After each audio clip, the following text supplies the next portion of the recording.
Hi friends, நாங்கள் இன்னைக்கு எங்கே போனோம்னு பார்த்தீங்கன்னா புட்லூர் அம்மன் கோயிலுக்கு தான் போனோம்.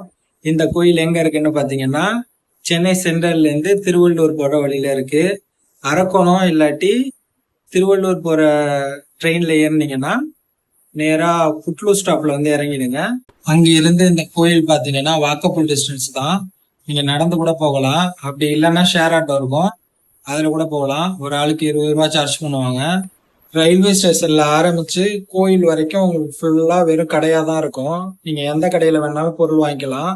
உங்களுக்கு இந்த கோயிலுக்கு வர்றதுக்கு என்னென்ன தேவைப்படும்னு பாத்தீங்கன்னா 5 எலும்புச்சம்பழம், ஒரு மாலை, ஒரு பூனம் புடவை, சூடம் 1, ஒரு தேங்காய், இது மட்டும் இருந்தா போதும். நீங்க வேற எதுவும் வாங்க தேவையில்ல.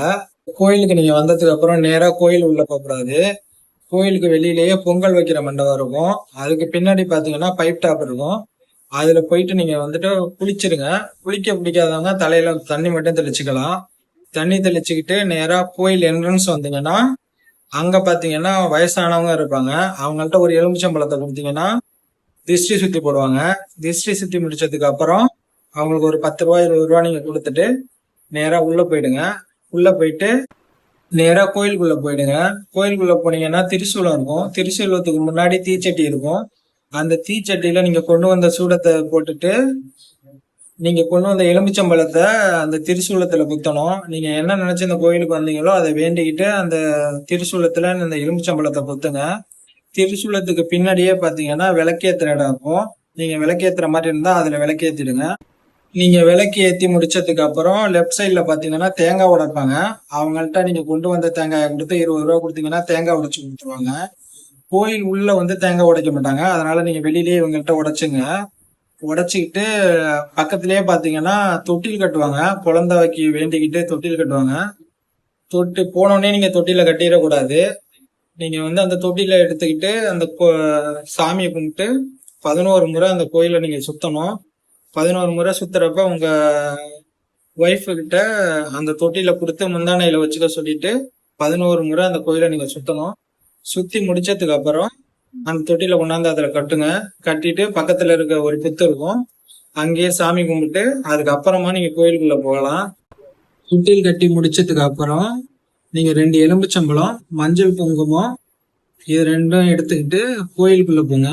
கோயிலுக்குள்ள போனதுக்கு அப்புறம் மஞ்சள் குங்குமத்தை பிரிச்சு உள்ளே கொட்ட சொல்லுவாங்க. அங்க கொட்டிட்டு 2 எலும்புச்சம்பழம், பூ, மாலை எதுவும் வச்சிருந்தீங்கன்னா சாமிகிட்ட கொடுத்தீங்கன்னா அங்க வச்சுட்டு உங்களுக்கு 2 எலுமிச்சம்பழம் கையில கொடுப்பாங்க. அந்த எலுமிச்சம்பழத்தை எடுத்துக்கிட்டு வந்துட்டு வெளியில ஃப்ரீயா இருக்க இடமா பார்த்து உட்காந்துட்டு அந்த எலுமிச்சம்பழத்தை நீங்க சாப்பிடணும். எலுமிச்சம்பழம் எப்படி சாப்பிடணும்னு பாத்தீங்கன்னா நீங்க தோலெல்லாம் உரிக்க கூடாது. அப்படியே ஃபுல்லா அந்த எலுமிச்சம்பழத்தை அப்படியே சாப்பிட சொல்லுவாங்க. அந்த எலுமிச்சம்பழத்தை 2 பேரும் கோயிலே உட்காந்து சாப்பிட்டுருங்க. இந்த புட்லூர் கோயில் ரொம்ப ஃபேமஸான கோயில். நாங்க ஆடி பூரத்தன்னைக்கு போனோம். சரியான கூட்டம். நாங்க காலையில 9:30 மணிக்கு இந்த கோயிலுக்கு போனோம். சாமி பாக்குறதுக்கே கிட்டத்தட்ட 3:30 வருடம் ஆயிடுச்சு. சரியான கூட்டம்.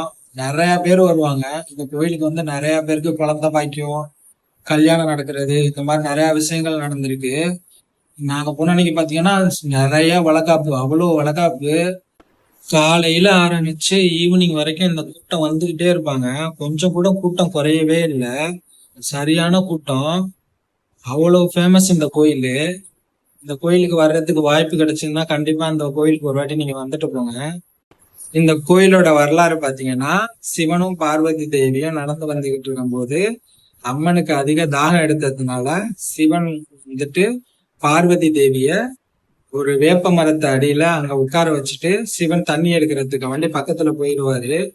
அவர் போன நேரத்துல அம்மனோட அதிக தாகமும் உடல் சோர்வுனால அம்மன் மயங்கி அந்த மரத்தடியில உட்கார்ந்துருவாங்க. அம்மன் மயங்கி மரத்தடியில உட்கார்ந்துருக்க இடத்துல ஏற்பட்ட புயல் மழை காரணமா அம்மனை சுத்தி மணல் சூழ்ந்துரும்.